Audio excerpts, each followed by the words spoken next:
Bueno, buenas noches.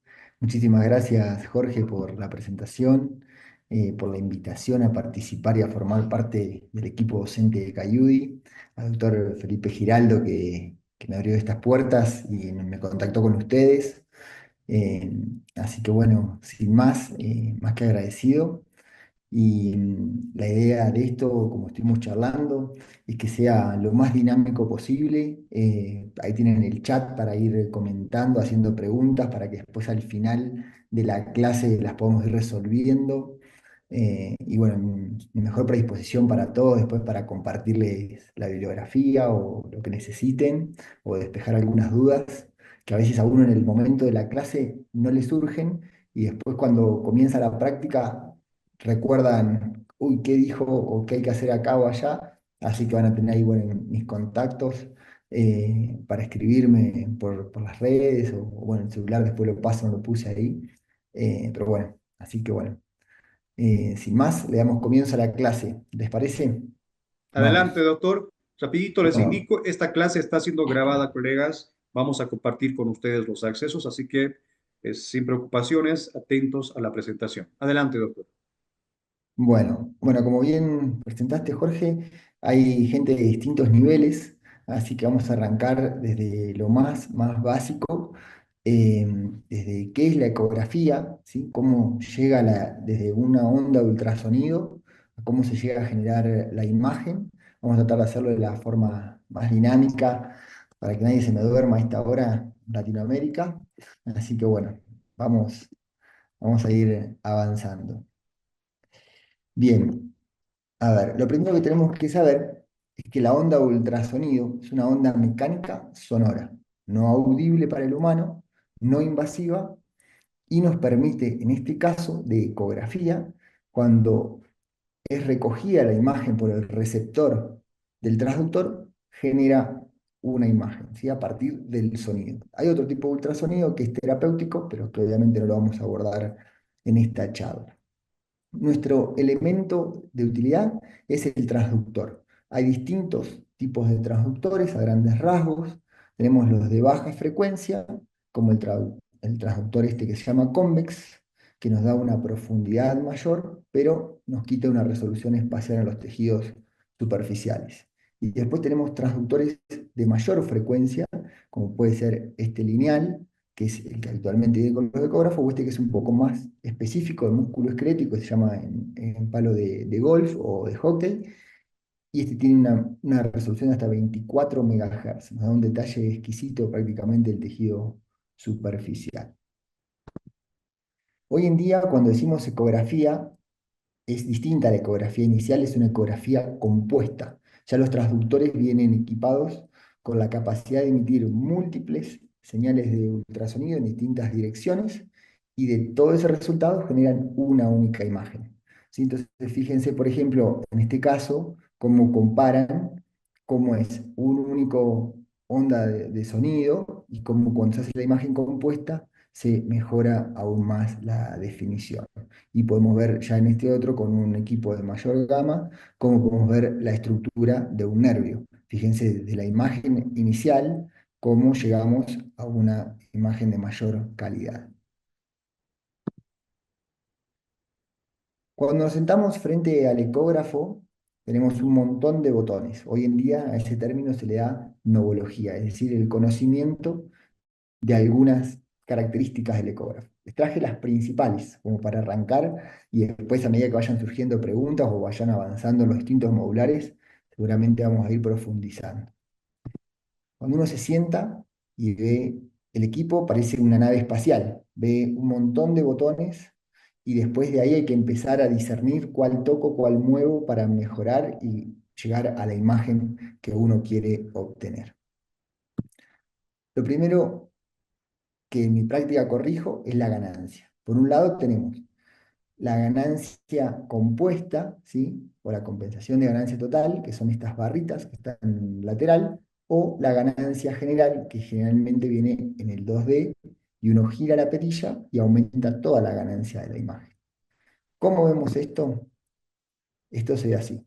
Por ejemplo, en el centro tenemos por ahí la imagen ideal que uno quisiera obtener de un tendón central del recto anterior. No vamos a profundizar ahora en anatomía, sino simplemente en la técnica de cómo obtener la imagen. A la izquierda hay muy poca ganancia, prácticamente no veo nada. Y a la derecha está demasiado alta esa ganancia. Y está todo muy blanco, por así decirlo, que es hiperecogénico. Otro punto a tener en cuenta es cuando uno tiene la imagen que quiere observar, por ejemplo, el tendón central, a mí me gusta ajustar el foco. El foco es esta pequeña flechita que se ve acá, ¿sí? Que eso me dice a qué altura le estoy potenciando la imagen al ecógrafo.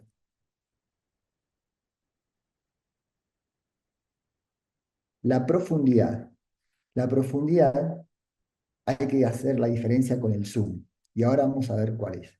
Por ejemplo, en esta imagen es una imagen general de toda la ciudad de Buenos Aires, los festejos del Mundial, pero bueno, vamos sacando profundidad y nos acercamos hacia la altura donde está el micro, el colectivo, el bus, como le digan en cada uno de sus países, donde está ahí el campeón del mundo, con la copa. Eso lo hace con la profundidad, y saco profundidad, bajo desde el cielo, por así decirlo, hasta la altura donde quiero evaluar, ¿sí? Eso es una cosa. ¿Cómo lo vemos esto en ecografía? Bueno, por ejemplo, en este caso hay muy poca profundidad donde estoy viendo el fémur, el vasto intermedio o músculo crural y el recto anterior lo veo acá arriba. Entonces yo digo, bueno, me quiero centrar en el tendón central del recto. Entonces quito profundidad, saco todo esto de la imagen y dejo en toda la pantalla lo que quiero evaluar, el tendón central. Ahora supongamos que digo, bueno, voy a hacer zoom. ¿Cuál es la diferencia con el zoom? Es que voy a aumentar una parte de la pantalla. Quiero solamente hacer zoom. Es un botón distinto, ¿sí? Entonces, acá tengo el tendón central del recto anterior, pero fíjense, en este pequeño cuadro me marca el zoom, donde yo pongo un cajón, un ROI, como se llama, y digo, bueno, quiero ver esta parte de la pantalla. Y en toda la pantalla voy a ver el tendón central. Eso aumenta muchísimo la resolución espacial y veo en toda la pantalla, esto es solo el tendón central. Miren la diferencia cuando veo en la pantalla normal sin zoom. ¿Cómo hice todas estas imágenes que vimos hasta ahora? Con dos botones. Uno es el freeze, que es parar la imagen, que digamos, cuando estoy haciendo el recorrido, el barrido ecográfico, detengo la imagen y cuando quiero comparar un lado con el otro, me vengo a este otro botón, que es dividir la pantalla. Este botón es fundamental en músculo esquelético. Cuando evaluemos cualquier estructura, siempre y cuando sea bilateral, por ejemplo, la línea media del abdomen no lo vamos a poder hacer, pero si tenemos que evaluar un hombro, tranquilamente uno divide la pantalla, evalúa el hombro derecho de un lado, y si le quedan dudas de la imagen que está obteniendo, quiere ver cómo está el hombro contralateral, divide la pantalla y hace la imagen del mismo tendón en forma comparativa. Y entonces es mucho más fácil identificar los hallazgos y a la vez transmitir al colega cuando le dice, mira, este es el tendón roto y este es el tendón sano, o tendinopático con calcificación, o lo que fuera. ¿Sí? Es muy, muy útil el tema de la pantalla. Acá vamos a ver un pequeño video, no dura mucho, dura un minuto, 2 minutos, ¿sí? No sé si se escucha bien, a ver, ahí va a comenzar. Bueno, muy bien. Vamos a ver botones básicos de ecografía musculoesquelética. Entonces, comencemos. Esto es la profundidad. Esto es poca profundidad.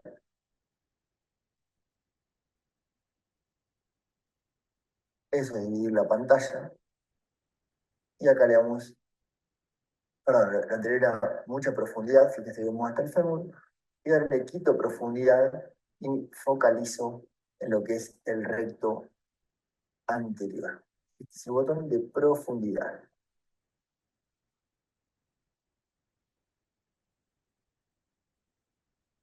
Bien. Volvemos entonces a la vista inicial. Dividimos la pantalla. Esto es poca ganancia. Otra pantalla. Y esto es mucha ganancia. Va ligeramente desfasado el audio con la imagen, no sé si se dieron cuenta, pero es para que lo vean en vivo cómo se va generando la imagen. Ahora podemos hacer la ganancia de acuerdo a lo que queremos evaluar. Por ejemplo, si queremos ver algo que está más superficial y queremos reforzar la ganancia superficial para generar un mejor contraste, quitamos potencia al equipo en las fibras profundas y la dejamos en las fibras más superficiales para mejorar la ganancia de ese sector. Miren la diferencia cuando le aumento la ganancia a todo, se pierde el contraste que quiero ver. Otra cosa distinta es el foco. Observan en la pantalla, el foco está aproximadamente a casi 4, ahí está en 4 centímetros de profundidad, en cambio si quiero decir a ver el tendón central, voy llevando el foco hacia el tendón central del recto anterior, le quito profundidad, mejoro la ganancia para ver con mejor contraste ese tendón central. Esa es la imagen que quiero obtener. Pongamos que tenemos una lesión sobre el tendón, quisiera reforzar aún más el tendón, voy a usar el zoom. El zoom no es la profundidad, sino que es que aumento la imagen con zoom justo de las fibras que quiero ver, quiero evaluar en el tendón central. Vamos a dividir la pantalla, esto es con zoom, y vamos a sacar el zoom, este es sin zoom.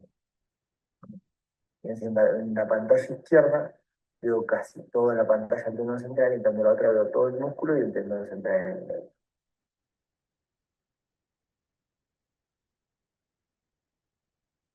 Entonces ahí vimos profundidad, ganancia,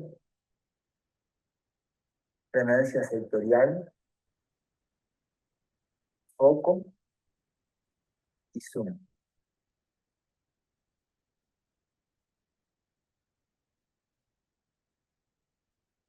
Bueno, ahí hice en un video, traté de resumir lo explicado y lo hice en tiempo en vivo, por así decirlo, para que se note un poco más eh, la utilidad de cada botón.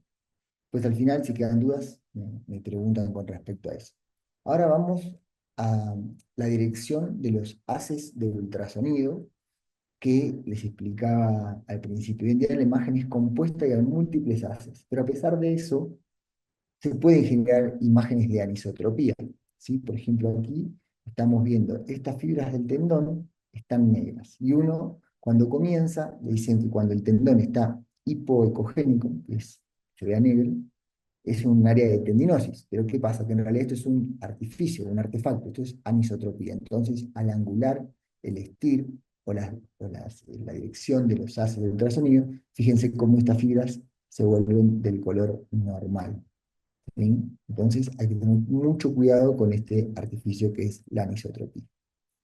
¿Qué pasa cuando tenemos una imagen que nos excede la pantalla? Bueno, podemos utilizar lo que se llama la vista ampliada, que es la, la forma trapezoidal, esta que está mostrando, nos permite ver mejor el hematoma que rodea a este músculo, lo delimita mucho mejor, y si no, cuando ya la lesión es más extensa, utilizamos lo que es la vista panorámica. Esto requiere de cierta técnica al realizar el estudio y conocer el recorrido que se quiere evaluar. Antes de hacer esta imagen compuesta, ¿sí? Lo que uno hace es hacer un barrido en el eje axial de la lesión, una vez que se focaliza hacia dónde se tiene que movilizar, luego pone el transductor de manera longitudinal y lo comienza a desplazar por todo el área que quiere evaluar. Y así podemos tener una imagen de mucho mayor tamaño. ¿Por qué los transductores tienen dos frecuencias? Ven que acá dice 2 a 6, 4 a 9, 2 a 6, 6 a 16. ¿Por qué? Porque hoy en día los transductores son multifrecuencia. Entonces uno puede ajustar con un botón a qué frecuencia quiere evaluar. Miren cómo cambia la imagen. La misma imagen cuando en un transductor lineal a 8 MHz y a 16 MHz. Cómo cambia la definición de esta cortical, ya no hay tanta reverberancia por detrás. Esta imagen, que es un pequeño quiste que pareciera tener algunos ecos internos en el interior, ya cuando aumenta la frecuencia se define mejor la pared y no hay ecos en el interior. Esta imagen blanca que aparece por detrás es el refuerzo posterior, ahora lo vamos a ver un poquito más adelante. Eso también es otro parámetro de utilidad para mejorar la calidad de la imagen. Ahora nos metemos a los botones del Doppler. Ya vamos a ir viendo. El doctor Sedano después le va a explicar mucho más en la parte de reumatología, cómo se utiliza el- este tipo de botones y cómo nos da información a nivel de los tendones, de las sinoviales, ¿sí? De las estructuras vasculares. Pero hablando del aparato musculoesquelético, son las estructuras que más nos interesa evaluar, por así decirlo. Dentro del Doppler tenemos distintos tipos de Doppler. Una cosa es el Doppler color. El Doppler color nos marca la dirección de flujo. Lo rojo se acerca al transductor y lo azul se aleja del transductor. No significa que lo rojo sea una arteria y lo azul sea una vena. Hay un botón de invertir que uno cambia automáticamente esa direccionalidad, porque hay estructura, hay arterias que tienen ciertas curvaturas que a medida que uno las va evaluando, la arteria se acerca o se aleja y el color nos quedaría invertido. Cuando lo veamos en vivo en las prácticas, se lo puedo mostrar ahí y va a ser mucho más fácil de entender. Eso es el Doppler color. Ahora después tenemos el Power Doppler.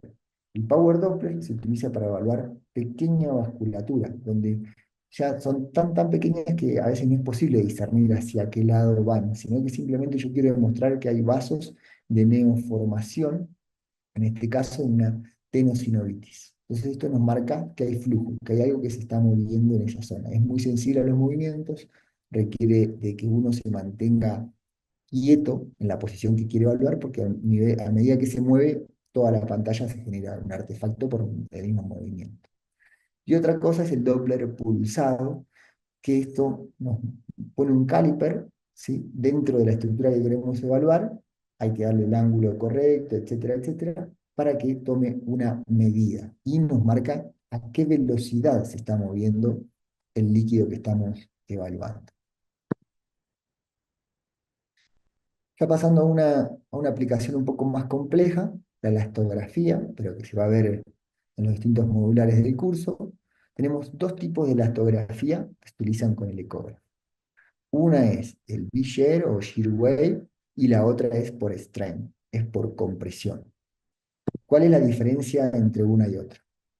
El strain, que funciona por compresión, nos da una imagen y un resultado cualitativo. Es decir, nos pone una escala de color, lo que es más blando o lo que es más duro, pero no nos arroja ningún número. En cambio, el shear wave, uno no tiene que hacer presión, por lo que no hay un mapa de presión, sino que simplemente se queda quieto sobre la estructura, el ecógrafo sensa la imagen cuando tiene una imagen confiable, o sí, confiable, bien digo, solo va marcando las distintas rigideces que hay en los tejidos evaluados, y uno al poner el ROI sobre el sector que quiere evaluar, le dice un número, que lo mide en kilopascales o metros por segundo. Es cuantitativo el análisis de esto. Ya ahora vamos a ver más adelante en la próxima clase, que es de ecografía eh, musculoesquelética, vamos a ver algunos ejemplos en tendón para que esto quede más claro. Bien, yendo a la parte de los artefactos. Si bien hay muchos artefactos en ecografía, los que deberíamos conocer son estos que están acá en pantalla, y ahora los vamos a ir analizando. En una única imagen, una misma imagen, podemos tener varios artefactos que se generan. Por ejemplo, acá estamos a nivel del pliegue del codo, de lo que es la epífisis distal del húmero. Fíjense, por un lado tengo la arteria braquial, Y por ser una estructura líquida, permite que el haz de ultrasonido pase más rápido y genere esta imagen blanca por detrás, que es un refuerzo posterior, se llama. En cambio, la cortical ósea del húmero no permite pasar el haz de ultrasonido y no se ve absolutamente nada por detrás del hueso. Esto es la sombra acústica posterior.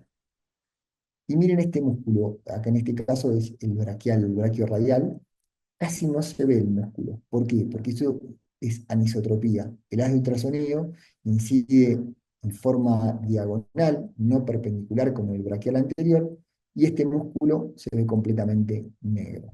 Mejor dicho, casi que no se ve, ¿sí? Por anisotropía. La anisotropía es por ahí, a veces es una complicación, pero muchas veces es de utilidad. ¿Por qué? Porque nos permite evaluar la integridad de una estructura. Acá vamos a ver el tendón del bíceps en este video. Fíjense que al principio, cuando comienza, pareciera estar negro el defecto, como si hubiera un defecto, mejor dicho. Pero después al angular, al ir corrigiendo, vemos que el tendón es completamente normal. ¿Sí? Entonces tenemos que tener mucho cuidado con la anisotropía. Estas son las fibras del tendón distal del bíceps, donde acá se explica claramente con un esquema. Cuando el transductor lo pongo paralelo a la piel, el tendón, como tiene una disposición oblicua hacia profundo y hacia distal, los haces de ultrasonido no lo inciden perpendicularmente y el tendón se ve hipoecoico. En cambio, cuando hago un tilt del transductor e incido perpendicularmente sobre el tendón, fíjense que las fibras distales del bíceps, como las veo con su patrón fascicular y de color blanco normal. Otro artefacto, la reverberación.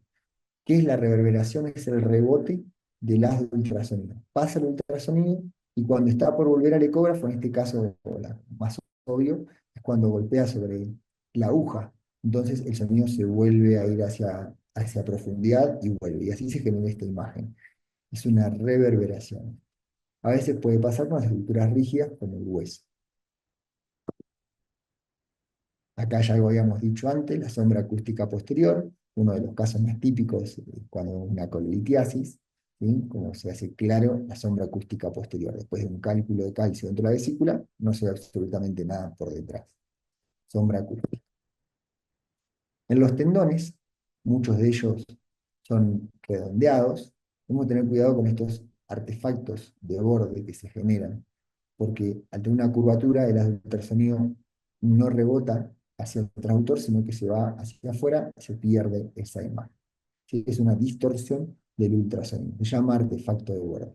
Por lo que hay que ir insonando el tendón en distintas angulaciones para poder ver qué es lo que pasa en estas zonas, cuando sea necesario o haya sospecha de lesión justo a ese lugar.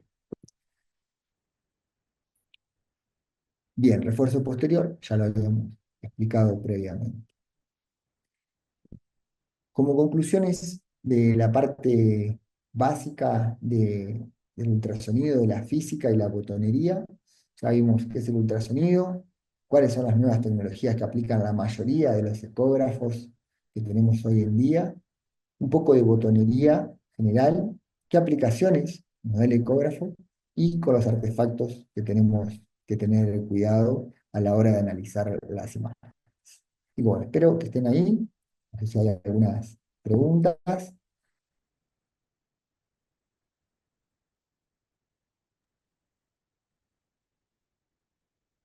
Las preguntas los vamos a dejar para terminando antes de ingresar al receso, doctor, por favor, continuamos nomás con la presentación y antes de ingresar al receso, pasamos al tiempo de preguntas.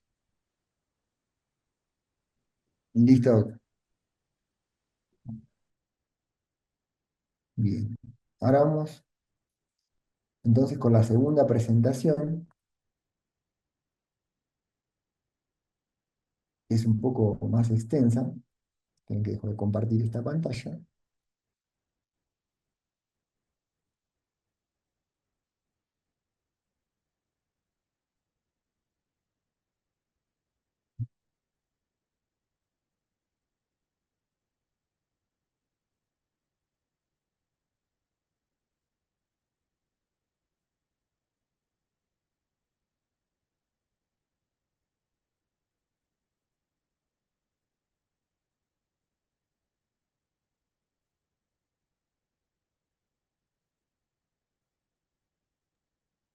Usted nos indica si Ok, tiene dificultades para compartir pantalla, doctor. Vamos a ayudarle si es que tiene dificultades.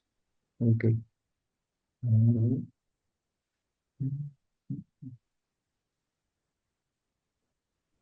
Ahora sí, a ver, veamos. Ahora sí, Bien. doctor. Ahí están Ecografía viendo MSK esencial. pantalla. Está Listo, compartida, doctor. listo, perfecto, perfecto. Bueno, ahora vamos ya metiéndonos un poco más a lo que es la ecografía musculoesquelética propiamente dicho. Como ya habíamos comentado en el webinar, hoy la ecografía es una herramienta en el consultorio. Hay distintos tipos de ecógrafos, desde los más básicos que se conectan a un celular, a una tablet, ecógrafos portátiles, ¿sí? Y ecógrafos estacionarios o de pie. No es lo mismo el ecógrafo que el ecografista, ¿sí? Cada ecografista tiene su conocimiento previo anatómico, conocimiento de la clínica, cómo interpreta las imágenes, la capacidad de manejar el equipo y de cómo comunicarlo a los colegas o a los pacientes. Entonces, si bien lo ideal es llegar a su ecógrafo estacionario por una cosa que es más práctico, le permite manejar mejores volúmenes, mejor resolución de las imágenes, tiene un montón de beneficios. El ecógrafo más sencillo le sirve para lo que hablábamos en el webinar, lo que es el point of care con ultrasonido, de tener en su consultorio y poder decir si hay una lesión o no hay una lesión, confirmar o descartar el diagnóstico presuntivo. ¿Qué es lo que hay que hacer en la ecografía musculoesquelética? Siempre es esto. Hay que dividir las etapas antes de hacer la ecografía. A mí me gusta mucho preguntarle al paciente por qué viene, más allá de lo que diga la orden médica. A veces dice, eh, no sé, ecografía de hombro, o de codo, o de mano. Pero el paciente me refiere que el dolor le comienza desde la parte cervical, o a veces viene de la mano, pero me dice que le duele el codo. Entonces es fundamental hacer una buena anamnesis. Después de ahí, hacemos el examen físico, con las maniobras que hayamos aprendido o para desencadenar el dolor de acuerdo a nuestra sospecha diagnóstica. Y recién ahí, después de casi que tener el diagnóstico presuntivo en la cabeza, vamos al tema de la imagen. ¿Para qué es la imagen? Es para confirmar o descartar la lesión, si la lesión está, para cuantificarla en las distintas clasificaciones que haya o caracterizarla, y en caso que haya que hacer un procedimiento intervencionista, nos permite hacer el procedimiento bajo guía ecográfica. Ya ahí después, si quieren ver el video completo, ahí en el Instagram está el reel de cómo abordo esta paciente. Y después de hacer todo eso, se le transmite al paciente, o en mi caso particularmente, le transmito al paciente mi resumen en términos coloquiales, que lo pueda entender, que no quede ninguna duda, y después lo plasmo en un informe. Los informes que yo hago van primero dirigidos a la pregunta que quiere resolver el médico. Y después le agrego el resto de las estructuras que haya evaluado y que sean pertinentes para el examen. Y en la conclusión, definitivamente, si está o no está la patología que el médico sospecha y si la puedo caracterizar, mejor aún. El tiempo en las lesiones musculoesqueléticas es fundamental. ¿Qué es lo que pasa habitualmente en el día a día? Porque lo veo muy seguido. Un paciente, perdón, un jugador amateur de un deporte, tiene una lesión. Y es raro que consulte ese mismo día o al otro día con el médico. Generalmente le toca sacar una cita para poder ver, con suerte, a un médico deportólogo. Pero muchas veces caen en el sistema de medicina general o en urgencias, donde el médico que lo atiende realmente desconoce de la patología deportiva, o sería muy raro. Ojalá caiga en alguien que conozca la patología deportiva para que le dé el curso adecuado. Pero si no, ese médico, después de que el paciente sacó la cita, le hace una orden para sacar un estudio, que también, si es una ecografía, genial. Y que la haga alguien que sepa de músculo esquelético, mejor aún. Pero yo, por ejemplo, puse ecografía en imágenes del programa este y no salió nadie analizando un codo, me salió un abdomen. Es decir, que muy poca gente sabe hacer ecografía musculoesquelética bien hecha. ¿Y qué pasa con ese jugador? Va un jugador a veces que no puede caminar, no puede apoyar el pie y la ecografía le sale sin colecciones, sin alteración en partes blandas. Y así llega al consultorio después de casi 3 4 semanas. Y yo le digo, no, tuviste un desgarro, tenés una cicatriz, ya se perdió muchísimo tiempo, por lo que el médico este no le va a poder hacer una buena rehabilitación si perdió tiempo. Sobre todo en las lesiones musculares, donde hay 20 28 días el rango para que el músculo cierre o cicatrice por sí solo. Pero lo ideal es que sean casi que inmediatas las ecografías. Al otro día, ahí están los mitos que dicen que a 48 horas se ve la lesión. No, a las 48 horas lo que tenemos es un hematoma, a veces muy grande, que hace mucho más fácil el diagnóstico, pero la lesión muscular se puede ver casi desde el minuto cero de la lesión. Obviamente es más difícil, requiere mucho más entrenamiento, pero se puede lograr. Así que bueno, ahí, al que tenía el mito de preguntarme eso, porque siempre me lo preguntan, no, no hace falta esperar tiempo para ver una lesión muscular, o bueno, ya sea tendinosa, ligamentaria, ¿sí? Entonces, con eso espero que haya entendido que el tiempo en las lesiones musculoesqueléticas es fundamental. Y si ustedes tienen la posibilidad de hacer un buen diagnóstico clínico y tener un ecógrafo a la mano, al paciente le ahorraron por lo menos 3 citas médicas. Y 3 citas son 2, 3 semanas. Entonces, es muy importante, mejora muchísimo la calidad de atención a los pacientes. Este casito, no sé si todos estuvieron en el webinar, lo voy a mostrar brevemente.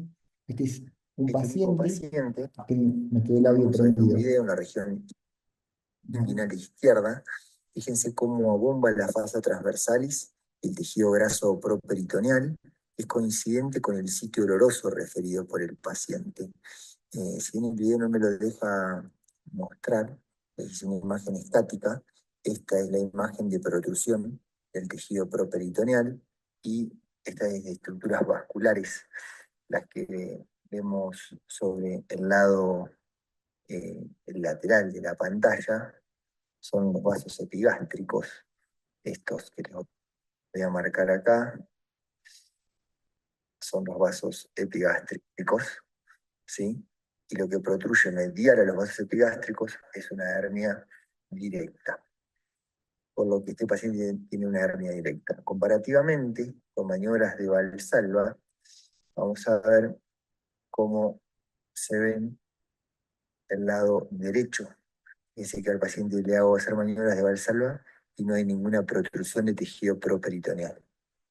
Volvemos al lado izquierdo para que el hallazgo sea más claro. Fíjense cómo abomba cuando le pido que haga la fuerza. Ahí estoy mostrando el derecho, hay un desfasaje Este entre el paciente audio y la entonces imagen. tiene Qué una pena. hernia directa del lado izquierdo y una tendinopatía aductora izquierda. Bien, eso fue un spoiler. En este caso, para los que no estuvieron en el webinar y se lo perdieron, el paciente venía con una ecografía de pared abdominal. Cuando le pregunto al paciente qué le pasa, me dice que al hacer fuerza le duele la región inguinal. Es un deportista de alto rendimiento donde está en plena competencia, ¿sí? Entonces yo a ese paciente solo le informo la hernia, posiblemente ese paciente va para quirófano, lo operan y se pierde los partidos que quedan. Siempre que un paciente viene por pubalgia o dolor inguinal, hay que evaluar los tendones aductores, la pared abdominal y la cadera, más allá de lo que diga la orden, porque uno es médico también. Entonces, en pos de ayudar al paciente y entender su situación, que no se quiere perder los últimos partidos, evaluamos los tendones aductores. Cuando evalúo los tendones aductores, me encuentro con que el lado izquierdo, que es el sintomático, le hago maniobras contra resistencia, también le duele la inserción de los tendones aductores. Y fíjense la diferencia que hay entre estas fibras, que son la de los tendones aductores insertándose sobre el pubis, comparativamente con las del lado contralateral. Estas fibras están heterogéneas, hay edema en la transición músculo-tendinosa, que no se ve de este lado, y es coincidente con el sitio doloroso del paciente. Entonces, lo que se hizo con este paciente es primero tratar la tendinopatía, y a la vez tratar de aliviar el síntoma y retrasar la parte quirúrgica. Incluso algunos pacientes, cuando es tratada correctamente este tipo de tendinopatías, ya deja de molestar la hernia y no se opera. Así que cómo cambió la conducta inicial gracias a que la ecografía no me cuesta nada, ampliar el estudio evaluar al paciente, hacer un examen físico y darle un diagnóstico que tal vez el médico que me lo mandó no lo estaba sospechando. ¿Qué podemos hacer en estos casos? En una tendinopatía, no es imagen de este paciente, todavía no lo hemos tratado con infiltración, pero con el ecógrafo, suponiendo que fuera el caso anterior, uno puede ir exactamente al sitio donde ve el foco de tendinosis. Todo esto es un tendón que debe medir 1,5 centímetros en su espesor y yo directamente pongo la aguja en las fibras más profundas. ¿Sí? ¿Y qué podemos hacer con esta precisión? Podemos, bueno, primero ir al blanco, como dice acá. Después, en casos de duda diagnóstica, por ejemplo, una tendinopatía glútea media, se hace lo que es el test de lidocaína. Entonces, uno le pone solamente lidocaína al paciente en el consultorio y si resuelve el síntoma, confirma que el dolor venía de ese tendón. Si no resuelve, suponiendo que fuera una tendinopatía glútea y discernir si fuera una coxartrosis, cambia el diagnóstico y el tratamiento. Cuando haya que infiltrar, nos permite poner el líquido o la sustancia que se quiere en el lugar donde se quiere, si fuera interarticular, si fuera en el tendón, si fueran las partes blandas, si fuera a drenar una bursa, o si hubiera una cicatriz, hacer una hidrodisección. O atrapamientos a veces, también nos puede servir la hidrodisección con cicatrices postquirúrgicas sobre algún nervio, lo que alivia la sintomatología del paciente. Bien, bueno, esto los traductores ya los dijimos hoy. Ahora ya metiéndonos un poco en cómo obtener la imagen de músculo esquelético, tenemos que saber que mínimamente hay que hacer dos ejes de cada estructura. Uno que se llama corte transversal, estamos viendo, por ejemplo, a nivel proximal de un muslo, corte transversal de los aductores. Cómo vemos estas imágenes en sal y pimienta o el puntillado blanco y negro. En cambio, cuando giramos el transductor 90 grados en el mismo lugar, desplegamos las estructuras en un patrón fascicular, donde tenemos el tendón del aductor largo, el corto y el aductor mayor por debajo. Entonces, fíjense la diferencia que hay entre esta imagen, un corte transversal, y esta imagen, un corte longitudinal, en el mismo punto. Con respecto a las ecogenicidades, la palabra que utilizamos es ecogénico, y de ahí sus prefijos, anecogénico, hipoecogénico, isoecogénico o hiperecogénico.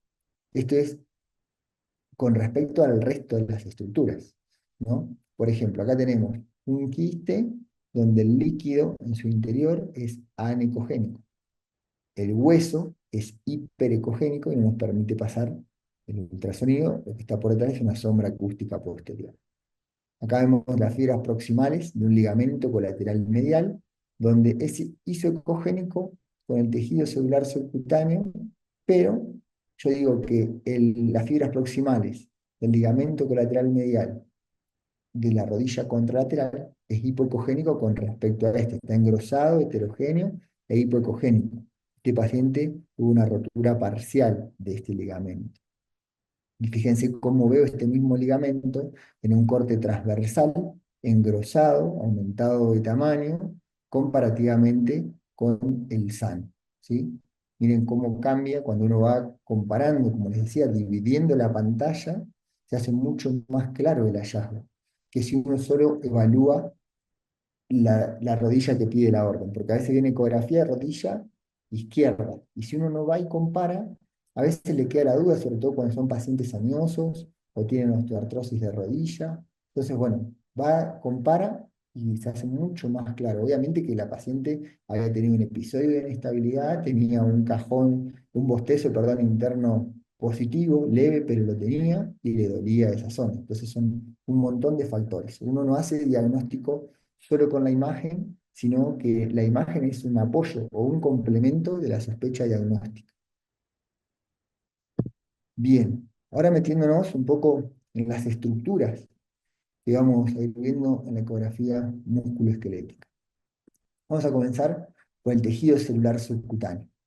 El tejido celular subcutáneo tenemos que evaluar, o la piel y el tejido celular subcutáneo. Tenemos la epidermis, la dermis y la hipodermis. Fíjense que esta ecografía de alta resolución, qué bien que delimita las estructuras. Que hay que tener cuidado cuando evaluamos lesiones muy superficiales de no comprimirlas. Esto es un quiste epidermoide. Esta es una imagen, no sé si ustedes ven la palabra completa, pero esta está mal tomada, ¿sí? ¿Por qué? Porque comprimió mucho. Al no tener un buen colchón de gel por encima, el mismo traductor comprime la estructura y cuando le pongo el Doppler, prácticamente no se enciende. En cambio, si yo le doy un espacio adecuado, no comprimo, sostengo el transductor casi que en el aire, fíjense cómo pinta ese Doppler. Entonces, nos muestra mejor la vasculatura. Es uno de los detalles a tener en cuenta en ecografía de tejido celular subcutáneo. ¿Qué otro método me gusta utilizar e implementar? Es tener una almohadilla de silicona, en este caso una simple talonera de silicona, nos genera un espacio, una ventana superior. ¿Sí? Entonces uno pone gel por debajo de la silicona, gel, y arriba el transductor. Y nos mejora mucho la visualización de las estructuras superficiales sin comprimir. Estas imágenes están hechas en el mismo lugar con el mismo ecógrafo. ¿Qué es lo que cambió acá? El rango dinámico. El rango dinámico nos da la granulación de la imagen, ¿sí? Acá tengo un rango dinámico de 111 y acá de 66. Entonces, miren cómo en el mismo lugar la imagen cambió, ¿sí? En la definición. ¿Qué cosas tener en cuenta? Toda esta imagen tiene un grosor de 1,5 centímetros. Y lo que estoy viendo acá es el nervio mediano a nivel del túnel del carpo. El nervio mediano tiene un grosor a este nivel de 0,2 milímetros. ¿A qué voy con esto? Que tiene una resolución espacial espectacular la ecografía. En manos expertas nos da detalles exquisitos. Que si uno hace una resonancia a este nivel, el nervio se ve un pequeño puntito, nada más. En cambio acá está ocupando casi el 30% de la pantalla. Esto nos permite ver mucho mejor pequeñas estructuras superficiales. Que hay que tener cuidado cuando usamos, por ejemplo, estas gomas de silicona, cuando yo le saco profundidad y me voy a estructuras más profundas, uno de los artificios o artefactos que se genera es la reverberación. Fíjense cómo este colchón de silicona se me empieza a repetir, ¿sí? Sucesivamente hacia abajo y me puede generar falsas imágenes y malas interpretaciones. Bien, ahora llegando al músculo, mi querido músculo, el que hago todos los días. Vamos a ver un poco de músculos. ¿Cómo vemos el músculo? Bueno, ya le había dicho, estos son cortes transversales, lo vemos con ese puntillado tipo sal y pimienta en blanco y negro, un corte transversal. Esta imagen está hecha con un convex, que me da mayor profundidad. En cambio, esta está hecha con un lineal, con vista trapezoidal ampliada y con la menor profundidad posible. Si bien no podemos evaluar tan profundo, sí podemos evaluar bastante el músculo y con una mejor definición. Por eso a mí me encanta el lineal. Cuando necesito ampliar la imagen, trato de usar el trapezoidal y utilizar todos los parámetros que puedo con el lineal. Ya cuando, por ejemplo, una zona glútea, a veces es difícil de evaluar, sinceramente, sobre todo de acuerdo a la contextura del paciente, ahí sí me toca recurrir al convex. Bueno, y esta es la imagen típica lineal estándar, digamos, para un recto anterior. Ya habíamos dicho algo en el webinar del viernes sobre el músculo, de cómo está compuesto histológicamente, ¿sí? Cada músculo está rodeado el vientre muscular por el epimicio, que se ordena en fascículos, ese vientre muscular, donde está rodeado por perimisio, y cada fibra muscular por el endomisio. El poder de resolución de la ecografía es el fascículo muscular. Las líneas blancas son el perimisio y en el interior corre un fascículo muscular. Esto tiene una organización paralela perfecta, como pueden ver acá. El epimisio es el tejido conectivo, la fascia que rodea al vientre muscular y por encima tenemos el tejido conectivo celular subcutáneo Fíjense que los tabiques conectivos aquí no están dispuestos en forma paralela como en el músculo, como diferencia. Ese es el orden de un vientre muscular a un fascículo muscular. Pero ¿qué pasa? Que hay distintos tipos de músculos. Tenemos que conocer la histoarquitectura del músculo. Estos serían las fibras musculares, las líneas negras pequeñas. Esto es un tendón donde se anclan estas fibras musculares y por fuera tenemos la fascia, ¿sí? Que rodea a todo el músculo. Y acá, que no es lo mismo una lesión que solo comprometa las fibras musculares, que comprometa la unión miotendinosa, que comprometa al tendón, o la unión mioaponeurótica. Cada una de estas lesiones tiene distinta implicancia, las cuales se va estudiando día a día y se va conociendo un poco más. Cada músculo es distinto y la función que cumple también es muy importante. Hay distintos tipos de músculos y se clasifican, una de las clasificaciones de acuerdo a cómo se van anclando estos fascículos musculares con los tendones terminales. Hay músculos planos, músculos fusiformes, músculos unipenados, bipenados y multipenados. En el año 2022, nosotros con el grupo de trabajo de Argentina presentamos la complejidad que tiene, por ejemplo, estudiar el músculo sóleo. El músculo sóleo es multipenado y hace que sea muy difícil desde el punto de vista ecográfico resolver. ¿Por qué? Porque la disposición de las fibras, al ir cambiando, voy a volver un segundo para atrás, cada una de estas fibras tiene una disposición distinta. Entonces hace que sea muy difícil ir maniobrando con el transductor y analizar cada una de las fibras. Es un músculo profundo y que ocupa el 80% de la pierna y el paciente no siente un pinchazo o un tirón como cuando se rompe un gemelo o se rompe un bíceps femoral o un bíceps braquial que se siente el chasquido, el hematoma enseguida y el paciente concurre a la urgencia. El sóleo es un músculo súper tramposo, aunque esté interesado, le dejo ahí el artículo para que lo mire y después nos consulte, pero hay que tenerlo muy en cuenta. Una vez que sospecha, por ejemplo, una lesión del músculo sóleo, si no lo puede confirmar por ecografía, tiene que ir a una resonancia magnética.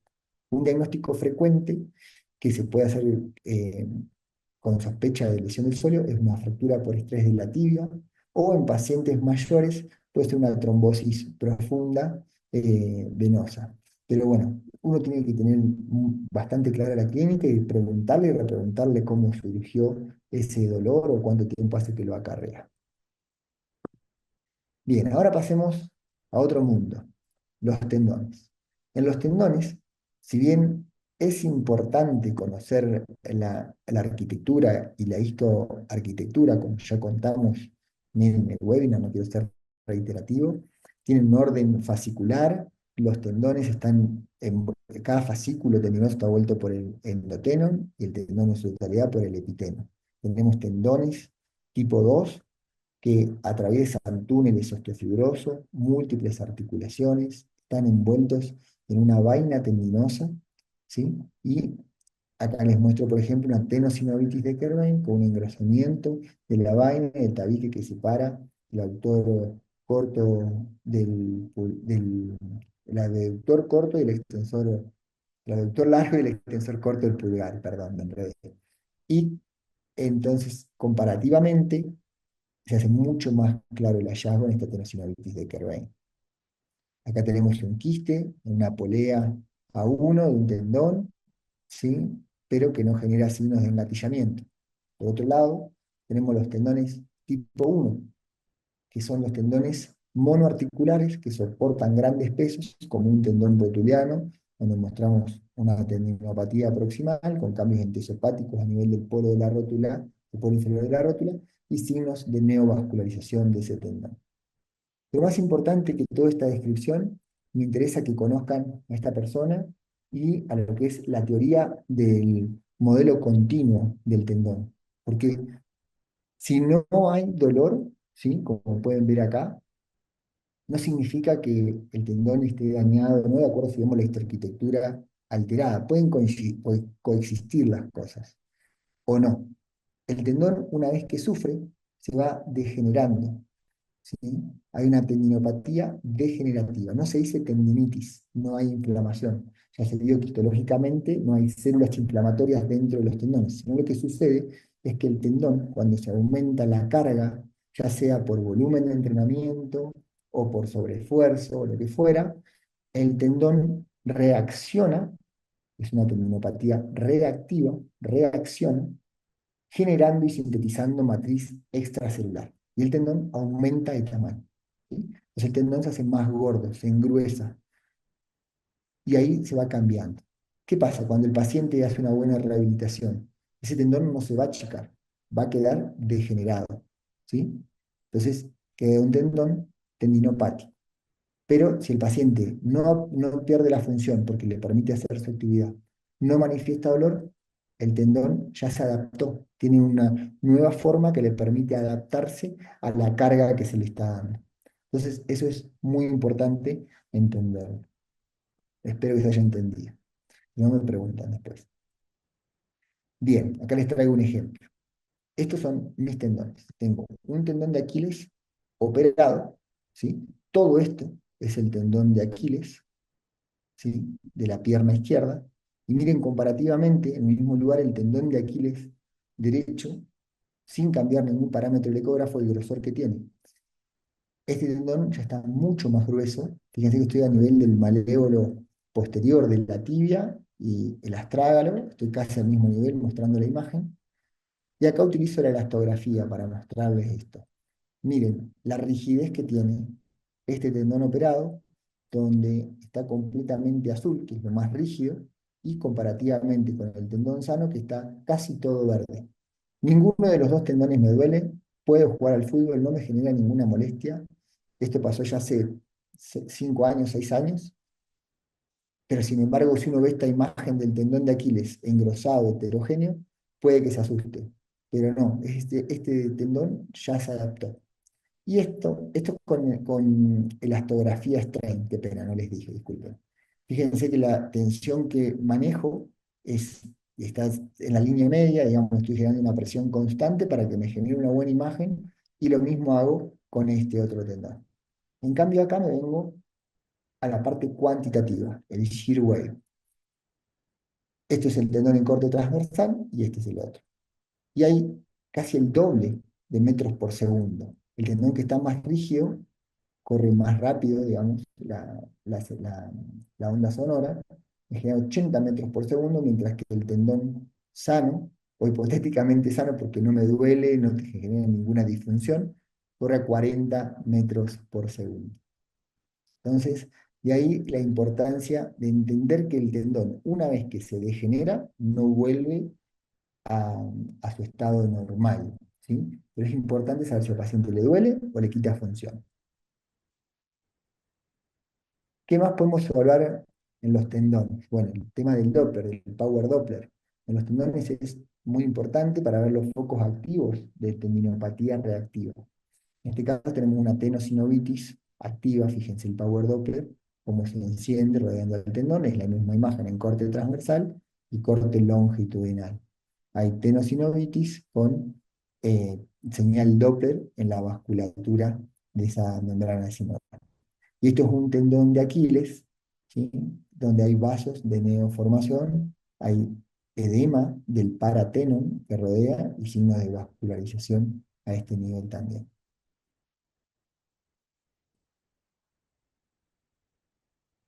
¿Cómo van hasta acá? ¿Bien?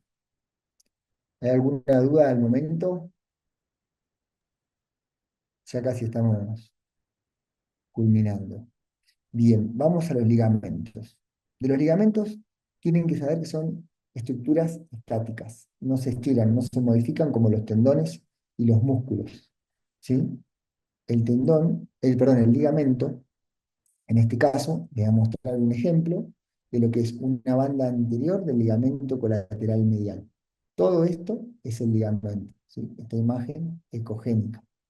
Claro que vamos a hacer son maniobras de estrés. Un paciente sano, le pido que sostenga el brazo con su mano contralateral y yo trato de abrir la articulación. Fíjense que esa imagen ecogénica no modifica su longitud. Un paciente sano, asintomático, pero era para mostrar un poco la maniobra y explicar el concepto de estabilizadores dinámicos y estáticos de las articulaciones. Los estabilizadores estáticos son los ligamentos y los estabilizadores dinámicos son los tendones y los músculos. ¿Qué pasa? Por ejemplo, en un tobillo, una vez que una persona tiene un esguince de tobillo, tiene 80% de posibilidad de volver a esguinzarse, a diferencia de una persona que nunca ha tenido una lesión ligamentaria. En esos pacientes es fundamental hacer hincapié en que hagan una buena rehabilitación fisioterapéutica, sobre todo con la propiocepción, el trabajo de los músculos y de los tendones periarticulares, porque son los que van a seguir dándole la estabilización dinámica de esas articulaciones.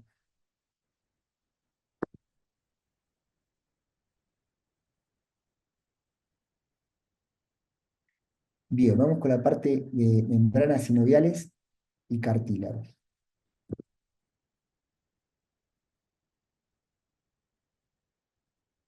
Si bien estos conceptos son muy utilizados en reumatología y el doctor Sedano seguramente lo va a explicar en detalle más adelante, les traigo un breve resumen de cómo debemos analizar estas estructuras.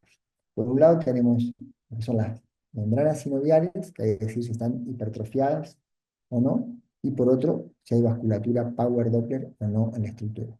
Esto nos permite generar una clasificación para ver cómo va evolucionando la patología del paciente.